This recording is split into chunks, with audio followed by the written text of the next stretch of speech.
আসসালামু আলাইকুম ভিউয়ার্স। বাংলাদেশের সর্বশেষ আপডেট সংবাদে আপনাদের স্বাগত। জানিয়ে দিব হাতে থাকা সর্বশেষ আপডেট বাংলা সংবাদ। প্রথমেই সংবাদ শিরোনাম। 3 মাসের সবচেয়ে বড় ব্যর্থতা আওয়ামী লীগের দোসরদের উৎখাত করা যায়নি।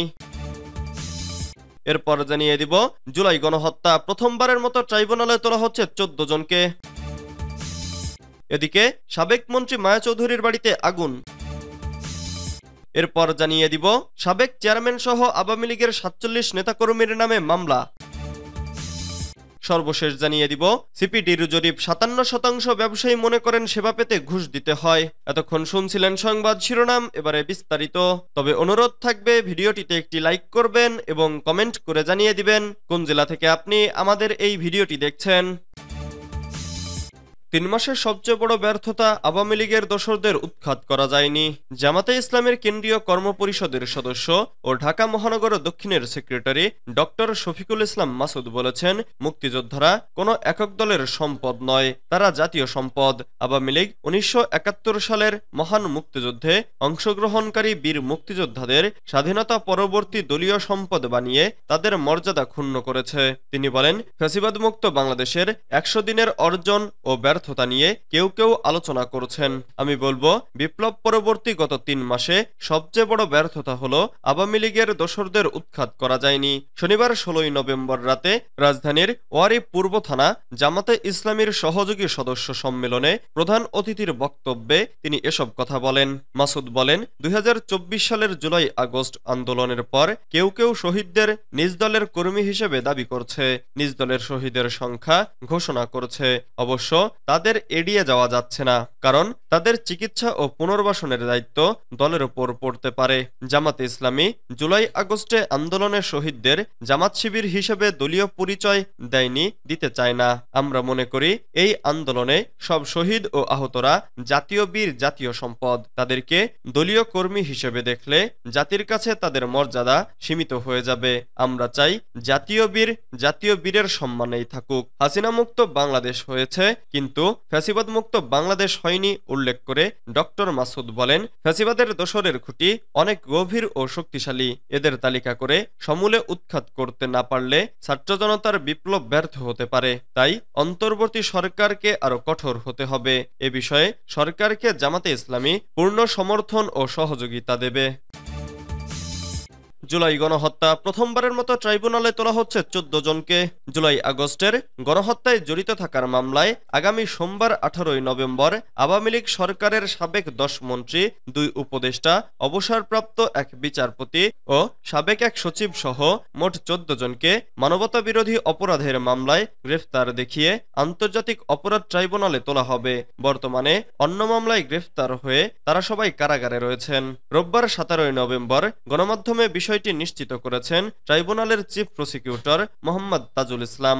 এর আগে গত 27 অক্টোবর আন্তর্জাতিক অপরাধ ট্রাইব্যুনালের চেয়ারম্যান বিচারপতি মোহাম্মদ গোলাম মর্তুজা মজুমদারের নেতৃত্বে 3 সদস্যের বিচারিক প্যানেল এ আদেশ দেন। ট্রাইব্যুনালের অপর 2 সদস্য হলেন বিচারপতি মোহাম্মদ শফিউল আলম মাহমুদ ও বিচারক মোহাম্মদ মহিতুল হক এনাম চৌধুরী। প্রসঙ্গত, গত 17 অক্টোবর শেখ হাসিনা সহ 46 জনের বিরুদ্ধে মানবতা বিরোধী অপরাধের অভিযোগে গ্রেফতারি পরোয়ানা জারির মধ্য দিয়ে আন্তর্জাতিক অপরাধ ট্রাইব্যুনালের বিচারিক কার্যক্রম শুরু হয়।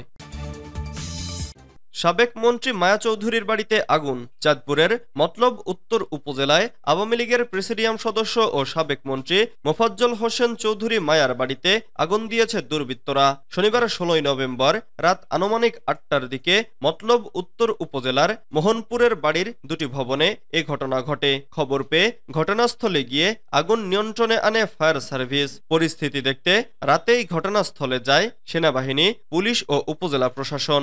রোববার 17 November fire service and civil ডিফেন্সের মতলব উত্তর ইনচার্জ ইন্সপেক্টর নুরুল করিম বলেন, গতকাল রাতে আমরা আগুনের খবর পাই। মায়া চৌধুরীর বাড়ির 2টি 3তলা ভবনের নিচতলায় আগুন দেওয়া হয়েছিল।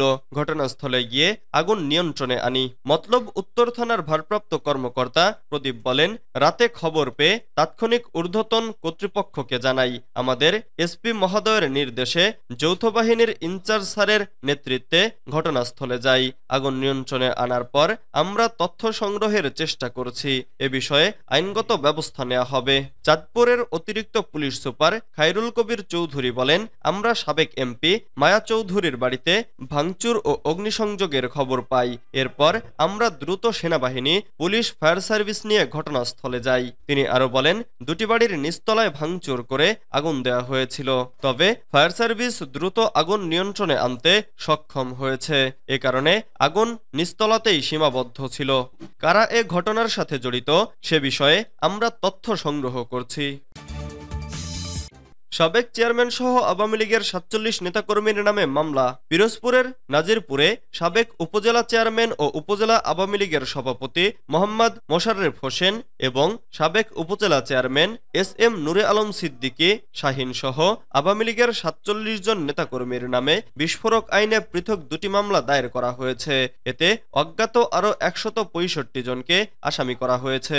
শনিবার ১৬ নভেম্বর দুপুরে ও রাতে মামলা দুটি দায়ের করা হয়। এর মধ্যে উপজেলা যুবদলের নেতা মোহাম্মদ এনামুল হক লিটন বাদী হয়ে ২২ জনের নাম উল্লেখ করে এবং ১৫ জনকে অজ্ঞাত আসামি করে একটি মামলা দায়ের করেন। অন্যটিতে যুবদল নেতা রিয়াজ হোসেন শেখ বাদী হয়ে ২৫ জনের নাম উল্লেখ করে এবং ১৫০ জনকে অজ্ঞাত আসামি করে মামলা দায়ের করেন। নজিরপুর থানা পুলিশের ভারপ্রাপ্ত কর্মকর্তা ওসি মোহাম্মদ মাহমুদ আল ফরিদ বিষয়টি নিশ্চিত করেছেন।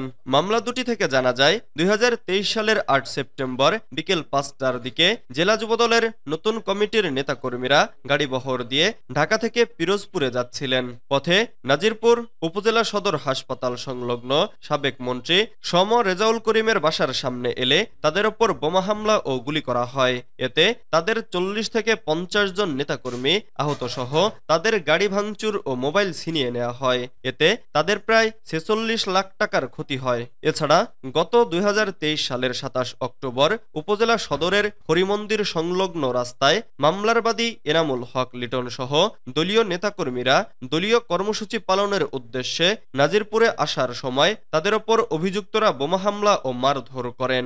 এ বিষয়ে নাজিরপুর থানা পুলিশের ভারপ্রাপ্ত কর্মকর্তা মোহাম্মদ মাহমুদ আল ফরিদ বলেন, থানায় দুটি মামলা দায়ের করা হয়েছে। অভিযুক্তদের গ্রেফতারের চেষ্টা চলছে। সিপিডির জরিপ ৫৭% ব্যবসায়ী মনে করেন সেবা পেতে ঘুষ দিতে হয়। ব্যবসা পরিচালনায় ঘুষ কারবার আরও বেড়েছে দেশে। ৫৭%-এর বেশি ব্যবসায়ী মনে করেন কর সংক্রান্ত সেবা পেতে ঘুষ দিতে হয়। আগের বছর এ অভিযোগ ছিল ৪৭.৮% ব্যবসায়ীর। বেসরকারি গবেষণা সংস্থা centre for policy dialogue CPD পরিচালিত এক্সিকিউটিভ ওপিনিয়ন সার্ভে ইওএস প্রতিবেদনে এ বাস্তবতা উঠে এসেছে। ওয়ার্ল্ড ইকোনমি ফোরামের সহায়তায় জরিপটি পরিচালনা করা হয়। জরিপে তথ্য সংগ্রহ করা হয় গত এপ্রিল থেকে জুনের মধ্যে। এতে সেবা খাত, শিল্প ও কৃষি খাতের দেশি বিদেশি প্রতিষ্ঠানের নির্বাহীরা তাদের মতামত দেন।